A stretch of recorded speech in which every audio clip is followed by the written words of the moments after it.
Hey guys, it's Glitchy Mango here to tell you my thoughts and opinions of the campaign mode in StarCraft 2 Legacy of the Void.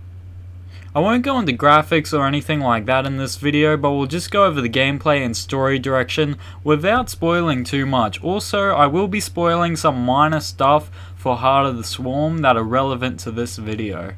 We'll start with the gameplay. First thing I wanted to praise was the unit variety, which is massive. They incorporate a new unit selection mechanic, somewhat similar to how the evolution mechanic worked in Heart of the Swarms. The difference here is that you have 3 unit types for each role once unlocked, and the choices aren't permanent, so you can swap out unit types between missions to suit your needs. People have criticized this mechanic for being too similar to Heart of the Swarm, and I agree. It's only slightly different, but at the same time it's still a cool system, and the new unit types serve as nice rewards for doing missions. You operate out of the Spear of Adun once it's unlocked, which also gives you access to various abilities which cost solar, which you mostly get by completing optional quests. The abilities are all useful in some way or another. They provide a lot of depth and choice. You can also get passive upgrades like Guardian Shell, which keeps your units from dying for 5 seconds, or if you have extra solar, there's a few little passives you can put them into, like faster construction time. Overall, I like the upgrade system, but again, it's nothing revolutionary.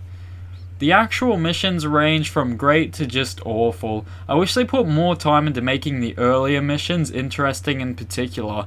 The first mission is legitimately just you attack moving over and over and over for about 15 minutes. It's really boring and they could have done way more. Difficulty wise, it's a bit more in line with Wings of Liberty, which is great because one of my main criticism of Heart of the Swarm was it was far too easy, even on brutal difficulty, so it's nice to see that being addressed. One main complaint I have is about the hybrids. Hybrids have never been that interesting of an enemy, but they were always utilized sparingly. Here, that's simply not true. They're in the vast majority of missions, which would have been fine had they been more varied and interesting. There are only 4 or 5 kinds of hybrids in total, bearing in mind that all but one are just slightly altered versions of each other.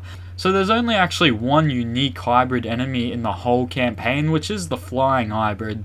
Again, it would have been nice to see more effort put into them to make it more fun to fight them, rather than just a tanky chore you plow through.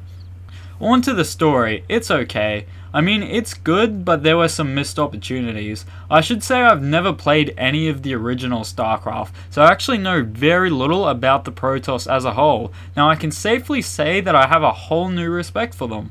The characters are set up really well, and story-wise, the opening mission set a great tone moving forward, with both loss but also hope for the young Artanis to stop the coming of the old god Amon. I wasn't at all familiar with the color or the Dark Templar severance to it before this, but I loved how they used the color in the story. It was really well done. I won't say a lot about it because of spoilers, but it was really good. I loved the human element to the Protoss they tried to add in this time around. It was a really nice touch. It is your custom to shake the hand of a friend, is it not?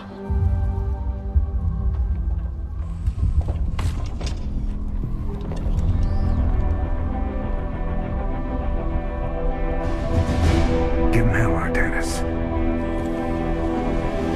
Although the characters start really interesting, they all fall into basic archetypes later in the story.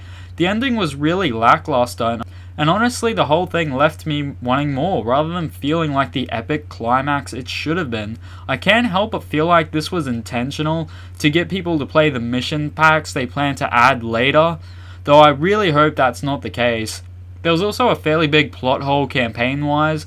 Those who played Heart of the Swarm know that Kerrigan was preparing for Amon's coming and intended to fight him head on. Well, she's not even in this campaign at all. It makes no sense, and I kept expecting her to show up in the campaign. I feel like this might be explained in those mission packs as to why she was missing or somewhere, if it hasn't already been explained. But again, it just added to that unclimatic feeling that plagued this campaign.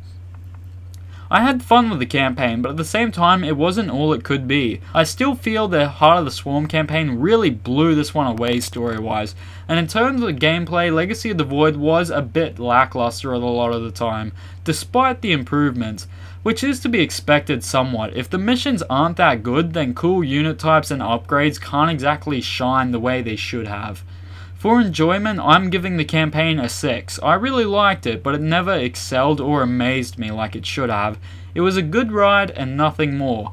For critical opinion, I'm giving it a 5. The main reason for this is that the engine is really dated this time around, and even the CGI cutscenes didn't have their normal Blizzard wow factor, and it just felt like Blizzard were really pulling their punches this time around.